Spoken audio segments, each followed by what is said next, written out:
I always thought our home was the safest place in the world. We live in an old two-story apartment on the outskirts of the city, where outside the windows there are only rare streetlights and thick shadows of trees. I'm 17, my parents are busy with work, and I'm often alone in the evenings and nights. At first, everything seemed normal. The quiet hum of the street, the creaks of old wooden floorboards, and a faint ventilation buzz. But gradually, something began to change. It all started with small details. One evening, I was sitting in my room when I heard something softly tapping in the hallway. I jumped up and no one was there. Strange shadows flickered on the walls, as if someone was running down the corridor, but no one appeared. In the mirror, I caught a glimpse of a dark figure behind me, but when I turned around, nothing. Then things started disappearing. First, my favorite book, then my headphones. Items appeared in odd places, in the kitchen cabinet, in the bathroom. My parents shrugged it off as forgetfulness, but I knew it wasn't just me being careless.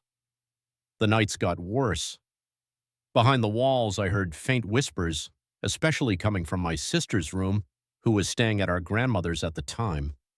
The voices sounded distant, distorted, like they were speaking in a foreign language or whispering something I couldn't understand. But one night I clearly heard my own name. Michael, Michael. The whisper was very close, as if someone was standing right at my door.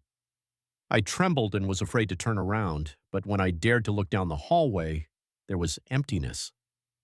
The silence thickened as if the air was getting heavier. The shadows on the walls began to take strange shapes. They stretched and twisted like they were alive. One of the shadows seemed to come right up to my door, and I saw its edges slightly distort, as if it was trying to get inside. The scariest thing was the reflection in the mirror. I didn't just see myself, but also someone else. A dark silhouette without a face standing behind me, slowly leaning over and reaching toward my reflection. I tried to scream, to call my parents, but no sound came out. It felt like fear had paralyzed me, and I just froze. That night, I almost ran out of the house, but I was afraid the figure would follow me. I spent the rest of the night curled up in a corner of my room until dawn. In the morning, my parents said I was just tired and stressed.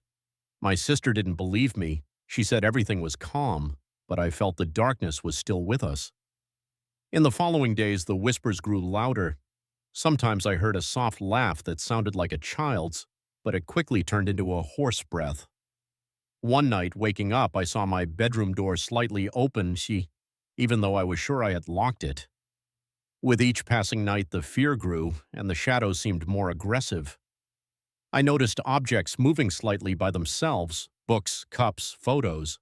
My parents became nervous, saying the house seemed to live its own life, but they didn't know what was behind it. I decided to keep a journal.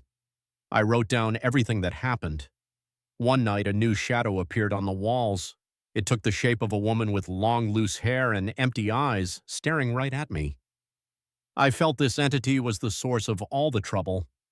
I tried to ignore it, but at night it whispered, calling me by name, promising that I would join her. I tried to explain it to my parents, but they were tired of my stories, so I started searching for answers myself. At the library, I found an old book about local legends. There was a story about a woman who lived in this area hundreds of years ago. She was accused of witchcraft and burned at the stake near our house. They said her spirit hadn't rested and now sought victims among the living. These words matched the appearance of the shadow. One night I decided to perform a ritual, trying to speak to the spirit and ask it to leave me alone. I sat in front of a mirror, lit a candle, and repeated words from the book.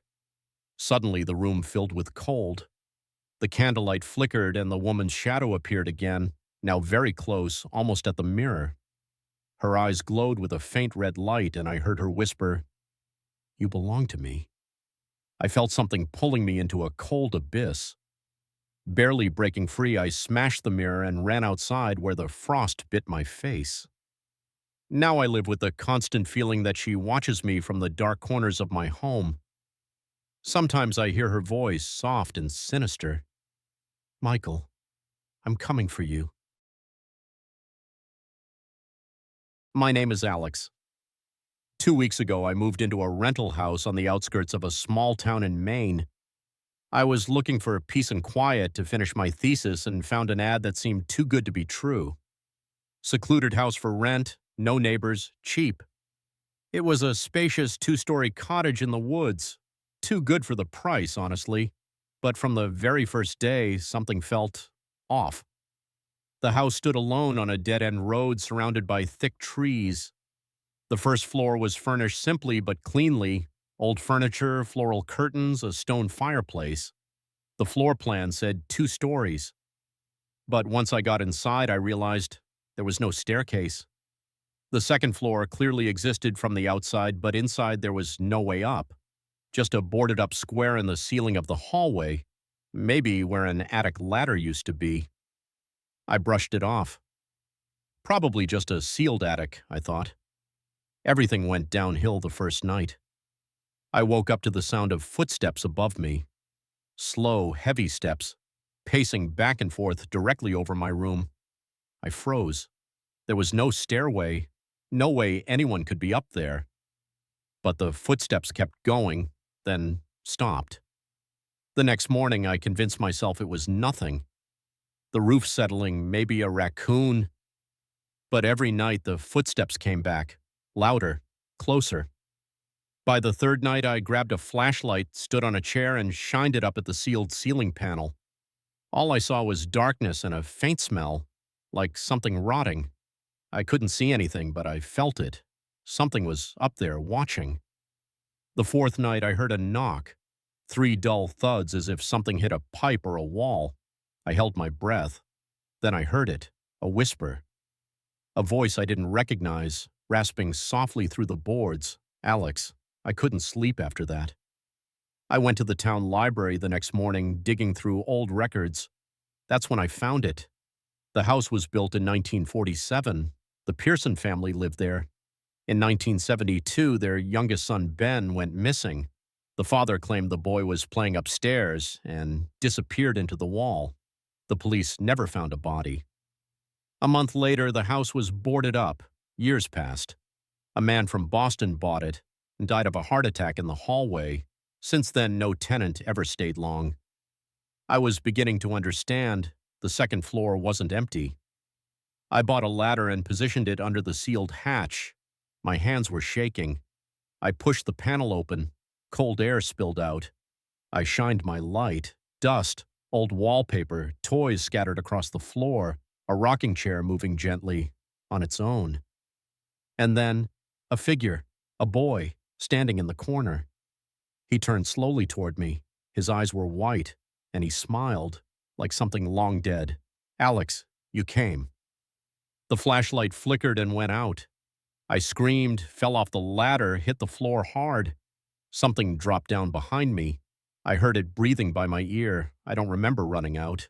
I came to at a gas station miles away, bruised and shaking.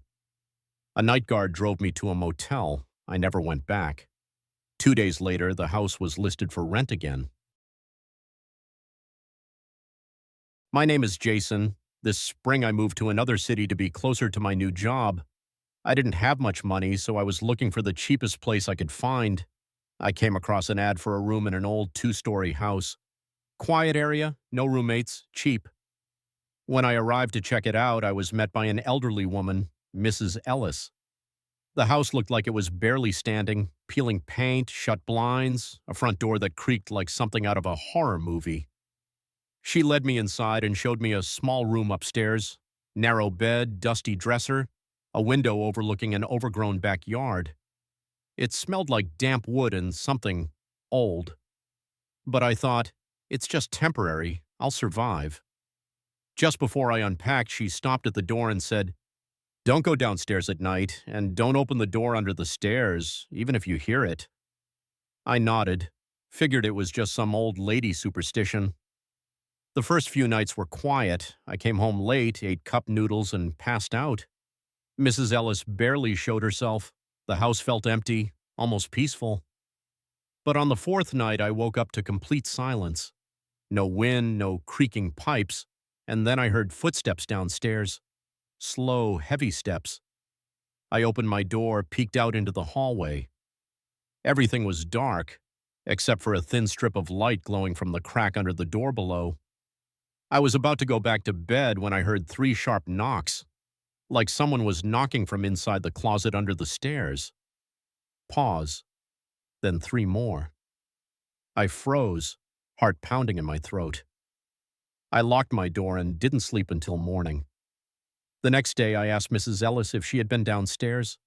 She looked at me for a long moment, then said quietly, "You heard her too. That means she likes you." I had no idea who she meant, and she didn't explain further. That night it got worse. The same steps, same knocks. But then, a voice, female, raspy, muffled like it came from under the floorboards. "Jason, open."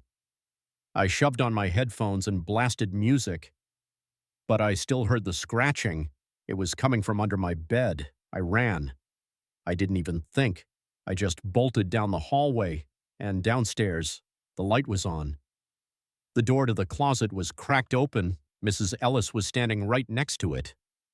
"I warned you," she said quietly. "She gets stronger when you're afraid." "Who is she?" I asked, backing away. But she didn't answer. She leaned closer to the dark opening and whispered, "She remembers everyone who's lived here. She doesn't want to be alone anymore." And then I saw a hand, gray-blue skin, long clawed fingers, then the second hand, and finally, a woman's figure crawling out of the dark, face pale and blank, wet hair clinging to her cheeks, eyes black and endless. I don't know how I escaped. I remember screaming, running barefoot into the cold night. I didn't stop until I found a gas station and called a cab. Now I live in a studio apartment. It's nothing fancy, but the floor is solid. The walls don't creak. Still, sometimes late at night I hear scratching under the floorboards and a whisper I can barely make out. "Jason, you never said goodbye." I keep the lights on, always, even during the day.